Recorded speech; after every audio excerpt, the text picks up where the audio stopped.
Now to our big story at 4. Planned Parenthood filing a motion seeking an immediate stay of Friday's ruling regarding abortion.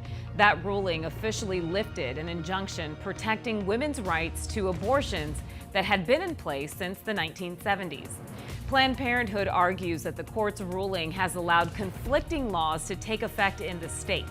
Good afternoon, everyone. Thanks so much for joining us for First at 4. I'm Kariba Devine, and today for Tram Mine. And I'm Mark Curtis. The abortion law's sponsor says all abortions should be illegal in Arizona, except to save the life of the mother.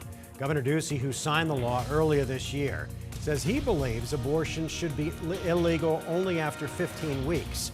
A legal expert tells 12 News he believes the law isn't clear, but still says the 15-week rule should take effect. Team 12's Joe Dana joins us live from the Alert Center with the latest and why this is likely to have an impact on the election, with mail-in voting starting in just over 2 weeks. Joe? What kind of impact? Hard to tell. An April survey by the Clean Elections Commission showed abortion was way down at number 11 in terms of priorities for voters, but that was before the June Supreme Court abortion ruling and Friday's local ruling.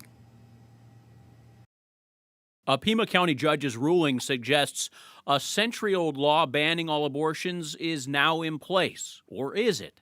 But if anybody tells you they know exactly what the situation is now, they're fooling you, because it is very complicated. Longtime constitutional law professor Paul Bender says a case that tests the law in court may need to ultimately decide the issue. But going into the election, the possibility of an all-out ban stemming from a pre-statehood law is viewed as a liability for many Republican politicians. Governor Doug Ducey's spokesperson tweeted Friday, the 15-week abortion ban goes into effect. I'm pro-life. I've never backed away from that, and never will I. I want to protect lives, and I want to help women. Republican candidate Kari Lake went on cable over the weekend to reinforce her anti-abortion stance. Asked Monday whether Lake's position is that the 15-week policy should be in place or a full ban on abortion altogether. A spokesperson for Lake said only that's not the governor's role.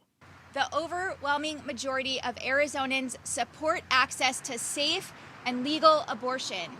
Democrat candidate Katie Hobbs calls the pre-statehood ban draconian and says she would work to promote a constitutional amendment preserving abortion rights.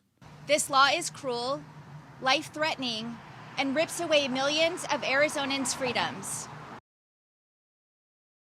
Now, if a court challenge is not the deciding factor, the state legislature could take the role of clarifying the law. We'll have more on state lawmakers' roles and opinions coming up at 6. Joe Dana, 12 News. Joe.